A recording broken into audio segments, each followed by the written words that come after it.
Welcome back for another episode of Thinking That Matters. I'm Elizabeth Mahusai, your podcast host, and I am actually excited to have back on the show again my friend Samm. And Samm, tell us a little bit, help us just to be reacquainted. Yes. Because I know we had you, what was it, episode 66? Mm-hmm. I have it memorized in my brain. I love it. It was such a great episode as well. So give us a little commercial, who you are, what you do, and then we'll launch in. Well, hi guys, my name is Samm. My last name is Adel, A-D-E-L. I am a director of sales at the Hampton Dallas Allen, but I actually work for Aimbridge Hospitality, which is actually the U.S.'s largest hospitality management company in the United States. Not only am I a director, I'm also a mom, I'm a wife, I'm a Christian, and I consider myself more of a hotelier than a director of sales because I kind of put on a bunch of hats. Like sometimes, like if we're short on staff, I'll go to front desk or go to housekeeping or help out with maintenance. So I kind of have like all hats in between. So I call myself more of a hotelier. I love that. Well, and it also speaks to your willingness to be a team player. Absolutely. Right? Yeah. I can totally see you putting towels in rooms if that's what was necessary. Absolutely, yes. In order to ensure that your guests are served well. Especially when we have citywides. That it's usually my GM, my AGM, and I we're going around doing a bunch of stuff. So yeah, absolutely.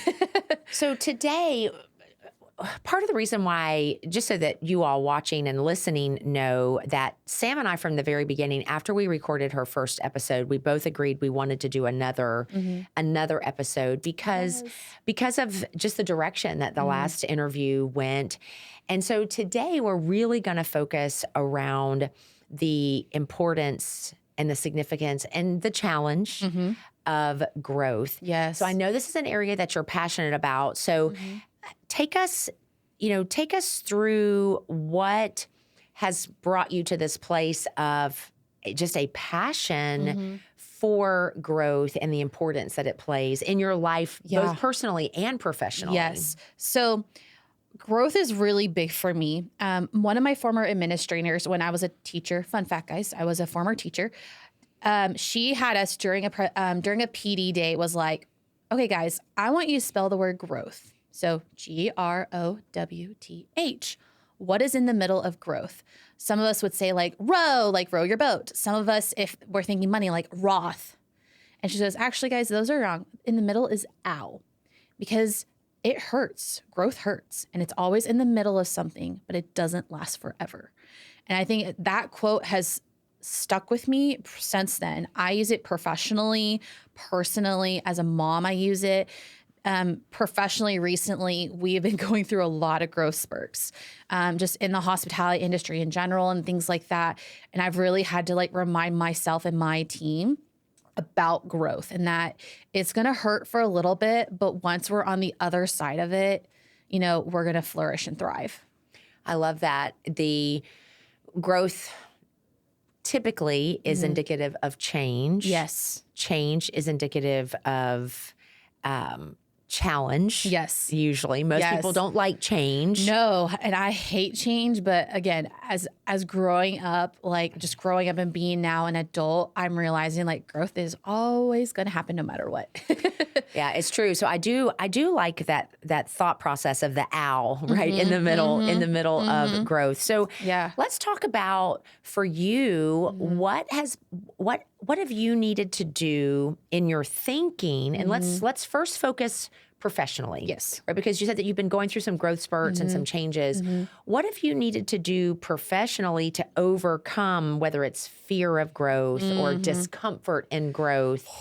Share with us a little bit about what you've done to be successful in that. So I've had to learn about communication because as a salesperson, I have to over-communicate. I have to over-communicate to my clients, to my staff, and things like that. So balancing the best communication skills has been really important. So for example, if I'm talking to a corporate client, they probably want everything via email. If I'm talking to like a social client, like, you know, a wedding blog or something like that, I'll probably be texting them more. But then also professionally, like with our regionals, you know, laying out the facts, not being emotional, because I'm a Taurus. I'm an emotional person. If you're all about signs and things like that. But I'm an emotional person and I do wear my heart on my sleeve, but I've had to learn to not get emotional, just state the facts. Hey, so-and-so, hey, regionals, this is our facts. This is what we need as a hotel. Or, hey, regionals, this is what I have been doing as a salesperson. I need you to present this to our owners. I've had to really learn communication-wise and also to respecting the boundaries of it, to not take it outside the hotel and take it home. That is something, again, a big growth, Al, that I'm having to learn too, is that I have realized, like, once I leave the hotel, I am no longer a director of sales, unless like I am expecting a client to call me or anything like that. Once I leave the hotel, I am now mom, wife. When I'm in the hotel, I am director. And that has been a really big thing that my GM, Amber, recently was like, Sam, you have to, when you are here at work, please be director, do your thing, do your girl boss thing. But once you're outside the hotel, you need to be Sam, the mom and the wife, because that is so important. You cannot take your work home with you. And I think a lot of people really struggle with that. So because I think just for people listening and watching, oftentimes you don't know what you don't know. Exactly. Right? Blind spots are blind spots for a reason. Yes. So I would love for you to share an example of where you were made aware that you were trying to be girl boss at home. Yeah. My husband called me out recently. So I was on my phone scrolling through emails, and my husband was like, Sam, what are you doing? I was like, oh, I'm on my emails. I'm just on. He's like, Sam, you're home. You're not at work right now. You're going outside. You're like, I think of like teacher terms, like contracted hours. You're outside your contracted hours. Like, be home, be present. So I was like, oh, and that was a pattern that I was doing. And I was like, oh my gosh. So I took my email off my phone. I took it off, and it has been the best thing. So whatever again, kind of compartmentalizing or changing my mindset of, okay, when I am at work, I am director. When I am home, I am mom and wife, that has really been a big thing. And then also too, just taking my email has also been great just for my mental health in general. Cause like whatever is at work stays at work. And that's again, kind of the same thing that Amber said earlier too. Like, hey, Sam, like when you are here, be here. But then when you're home, be home, because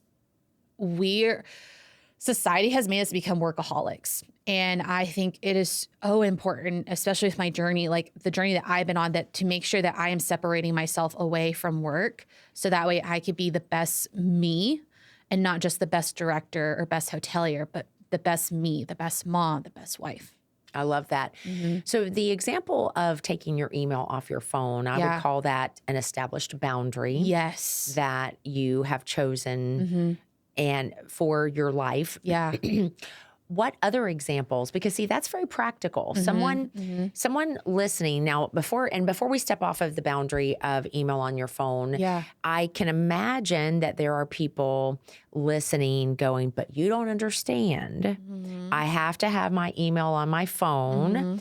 So what would you say to them that would be an encouragement to really be open to establishing a boundary like that? If you're the type of person where you have to have your email on your phone, like my regionals, for example, because my regionals, they are not managing just my property, but multiple properties all throughout Texas or the United States or whatever. Setting a boundary for yourself, establishing when you will be on your email and when you will be off. So an example that one of my regionals does, he has a family as well. He says, okay, when I leave the office, like corporate office, from this time to this time, I spend with my family. That is my time with my family. That is my time with my wife, all that. Then I will go back on my email and see if there's anything that really needs to be like urgent, like, hey, my hotel, like something's going on with my hotel, whatever. And he will help and establish that. And then after that, he goes to bed. So I think just setting that time blocking is so important. And I know that is me being a type A, I guess, person, type A, former educator. Like I have my schedule blocked and color coded. Like, okay, if I'm doing a hotel tour, it's in blue. If I'm doing a networking event, it's in red. If there's anything that's happening in the city of Allen or McKinney for an event I'm going to, that is in purple. I have it scheduled so that way for myself. And just also to like also asking for advice, like, hey, like asking the expectation. And I think that Amber my GM really helped me with that expectation. Like, okay, when I have left the hotel, I have left the hotel. And if there is somebody that really needs to call me, they can call me or text me. Like my cell phone number, I have a Google Voice account, and that's my cell. So that way too, I know, okay, that is for the hotel. That is not like personal Sam. Yeah. And I'm appreciating that as well. You know, you talked about needing to really develop in your communication, right? That's one of the things that you said, over communicating, being non-emotional in your communication, delivering facts. Well, part of what's necessary for communicating in our really throughout our life where growth is concerned would be the expectations. Yes. Right? Really establishing what are the expectations, because one of the things that I talk about where communication is concerned is that it's usually not a lack of communication that is our problem. It is a lack of mutual understanding. Yes. Right? Yes. And I mean, we can be communicating as we are right now. It doesn't mean that we have mutual understanding about which we're communicating. Exactly. And so I think when you set the expectations or you discern or ask specifically what are the expectations, that's good. And I like that you color block. And then I was also thinking too, someone who says, I have to have my email on my phone, you can also create automatic responses. Yes. That's a really big thing too. Like, for example, so anytime I am at like a sales conference, either for like Aimbridge or Hilton, you know, our regionals are like, hey, we know you're not going to be on your phone 24/7. We want you to take that time to be very in tune with the conference, because obviously like we're paying for it. You know, your hotel is paying for it. So put a automatic response that says, hey, I am here. However, I will be checking my email periodically. Please give me grace or time or whatever the case may be.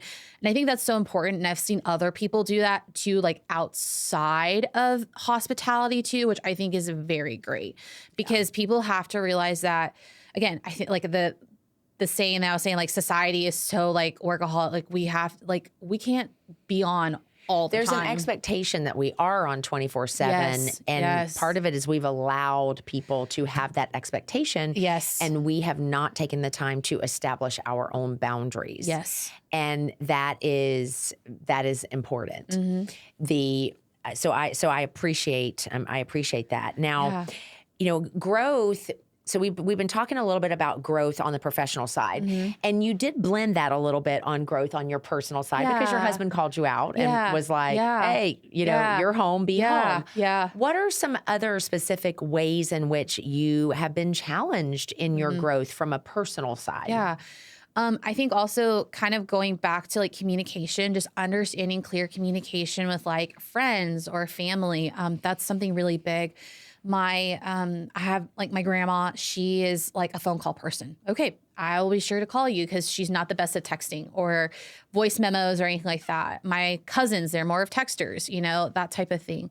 And then also too, just being empathetic and understanding of other people's mindsets, because as I mentioned, like in my previous podcast, I don't think the same as you do. My husband doesn't think the same as I do. So understanding that everybody thinks differently, and also to not take offense when somebody says something that maybe I don't believe in, or, you know, I really try to seek not understand, but to be understood. And then also to just understanding that, you know, not trying to be political, but like there's people on one side and the other side, you know, but understanding that we can have a conversation and not be like, you know, a full blown out fight, but we can have a discussion or a disagreement in a very more cordial case. Like example, like the recent VP debate. I'm not trying to be political, but like the recent VP debate, Vance and Walls, that was amazing to see them two have conversations and say, you know, Mr. Walls, I disagree, but however, this is how I feel, or this is what I say, or, you know, Mr. Vance, I disagree, but this is what I feel, or this is what my party's going to do. I think that's so important because we, again, as a society, we have been, I feel, our communication skills have gone away. And I think we need to get back into that mindset of understanding that other people think differently. Yes. Okay. You said quite a few things there. So I just want to go back. I think the way you said it, so I just want to make sure we have clarity around it. I think you meant to say seek first to understand, then to be understood. Yes, then to be understood. Sorry, Right. my bad. That's okay. I'm pretty sure that's what she meant, Yes. but I just want to make sure we had clarity on that because I Yes. think that is super important. I think the other piece that I heard, kind of the theme that I heard coming through with what you were just saying, is learning not to personalize everything. Yes. Right. Everything that is said is not a personal affront to us. And, the personalization piece, I think, blends to what you were just referencing as it relates to the VP debate, which is the value of civil discourse. Yes. And we need more civil discourse. I agree. In order to develop our thinking as a thinking society, if we only hear the same thing over and over again, it's difficult to grow if there's no change in what you hear, as an example. Now, absolutely. Doesn't mean that we have to agree with everything that we hear or we see, for that matter. Right. But we can have civil discourse around it. We can be respectful in our. Yeah. The one place, for example, where we can find agreement is that we disagree. Yes. Yes. I mean, so in every interaction, it's possible to arrive at an agreement. Yes. Even if the agreement is just that we agree that we disagree. Yes. Yeah, I think that's so important. I know recently I had to have a conversation with my GM before I had a conversation with my sales regional. I was like, hey, this is what I want to talk about. And she's like, Sam, he may disagree, but at the end of the day, give the facts and have a conversation and don't take it personally. And it was a wonderful conversation. And he was really proud of me to be like, Sam, I'm proud that you didn't get emotional, because normally the past few calls I would get emotional. And again, that's like a growth thing for me. He's like, Sam, I'm proud you laid out the facts. Like, I love that. Thank you for doing that. And also too, like, thank you for understanding, like, this is what I need to be the best regional for you, is to lay out the facts, let me know what's going on, and that way we can solve the problem of XYZ. Yeah, okay, so let's explore a little bit the controlling emotions, because EQ is talked about way more now than it was 30 years ago. I love EQ. Okay. As a hotelier, I love it. Yeah. Tell me more. What about being a hotelier causes you to say, I love EQ? So EQ, especially in Hampton, Hamptonality is a big term that is used in Hampton hotels. So it talks about the experience is different no matter what experience you come into, whether you're in Texas, Oklahoma, China, wherever. Every hotel experience is going to be different based on your stay. I love EQ because it helps me to understand my clients and also our guests. Like, if somebody's coming in, for a funeral, obviously their emotional quotient is going to be very different than somebody who's coming in for to go shopping at the outlet, so it's really good to understand that, and also to know how to communicate with them, see if they need extra needs or anything like that. But then also for them to have a good stay, because if you're just being, negative Nancy to them while they're dealing with trauma, like a funeral, like that's not okay. And, of course that goes back to reviews and things like that. And that, like, oh my gosh. But then if I have a sports team coming in and, they're like, oh my gosh, Sam, like, I left my cleats. I'm like, hey, there's an outlet right behind us.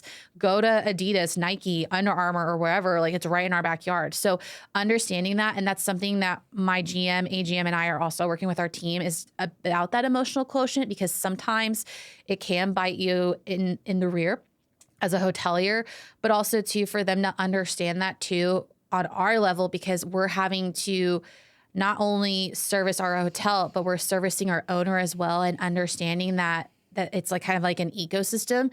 So if like my boss isn't happy, their boss is not happy, and he goes up, up, up, up, up, up, and then eventually it goes back to our owner. So it's kind of like this, kind of like the circle of life, I guess, if you want to quote that circle of life or ecosystem of how the corporate America / the hotel business is.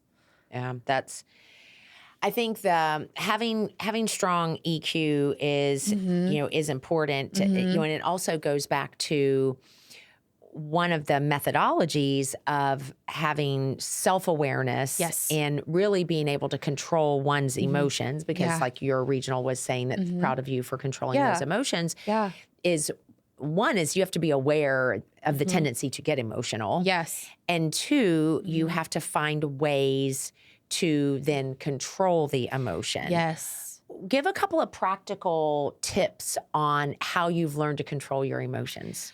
Breathe. That's one. And that's a coping skill I use all the time. Take a breath. Talk it out with somebody. So for example, I went to my GM, Amber. I was like, Amber, I need to have this conversation with Roman about XYZ. What would you say? What do you want me to say to make sure we're solving the problem? And so talking it out.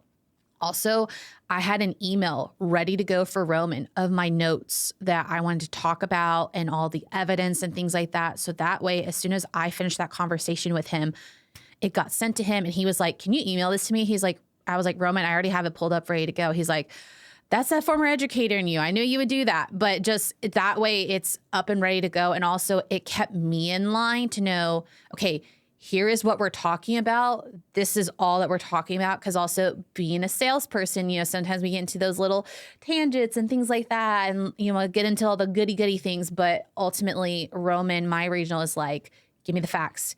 Give me the evidence. Give me the details. And then obviously we can go back to some of the other things, but be upfront.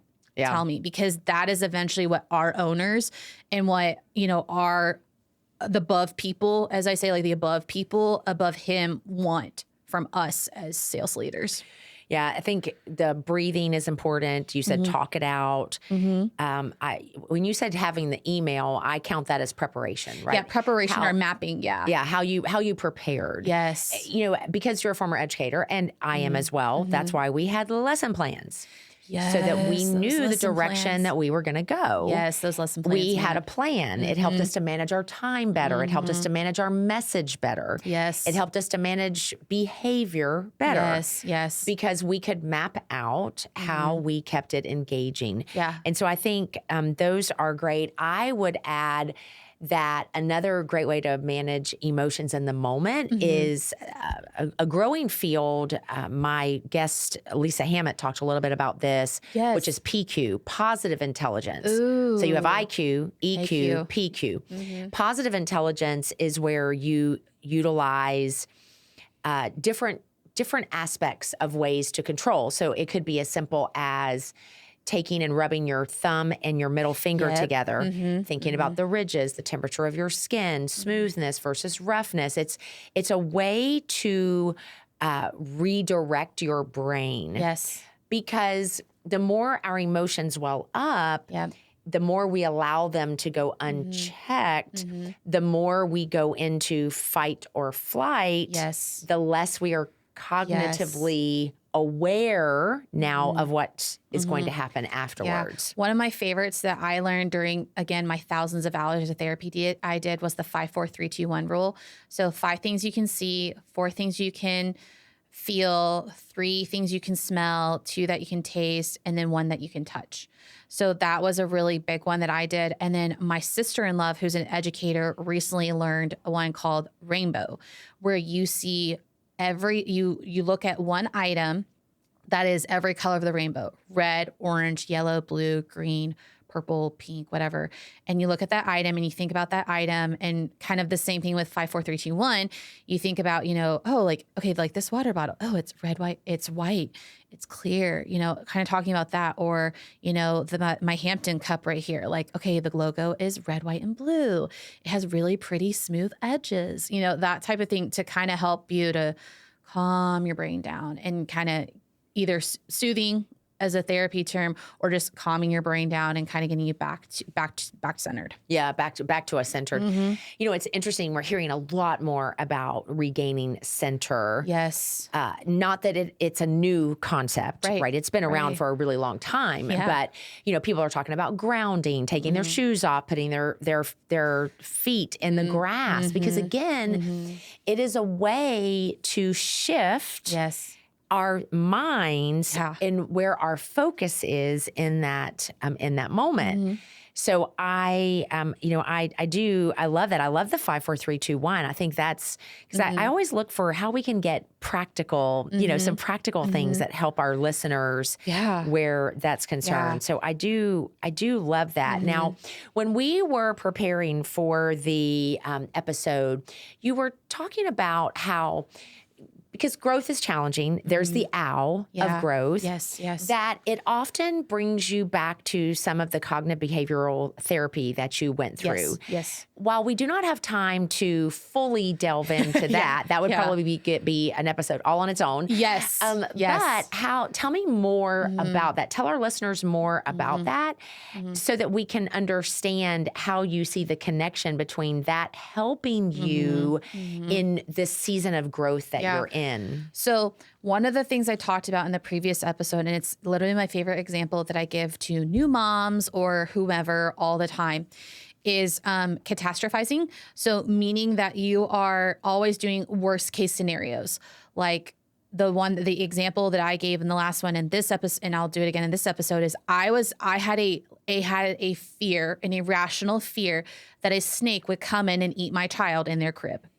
Now, we live in Texas. Like, yes, we have rattlesnakes, but I was thinking like an anaconda, big old snake, like Nicki Minaj, big old anaconda snake. But that's not going to happen. Like, an anaconda is not going to come into our house, slither up the stairs, and go into my child's crib and eat them. No. Like, that's one thing that I really had to like understand. And that, again, that growth mindset, like, okay, that thought, yes, it is a thought, but it's not a thought that's going to help you to grow and move forward. So I've had to retrain my brain. Like, anytime I have those different types of thoughts, bless you, any of those types of thoughts, that like, is that real? Is that thought like effective? Like, is that going to help me or hurt me? And that's like one thing I've had to like relearn, is especially with irrational thoughts or any other thoughts, like, okay, is this going to help me or hurt me as a person? And then another example that I always like to give too, when it comes to CBT, I have to be really careful with that because obviously people think of other things. Yes. Is also to the rewiring your brain of your thinking. So an example is like mantras or affirmations or spiritual prayers that you like to do, where you are saying things to yourself to help either soothe you, to help you get out of a fight or flight. So one thing that I've really had to learn was I did a lot of bad talking to myself or bad self-talk to myself. I have done that the majority of my life because I have struggled. I struggle with like my weight, fitting in, things, so many different things.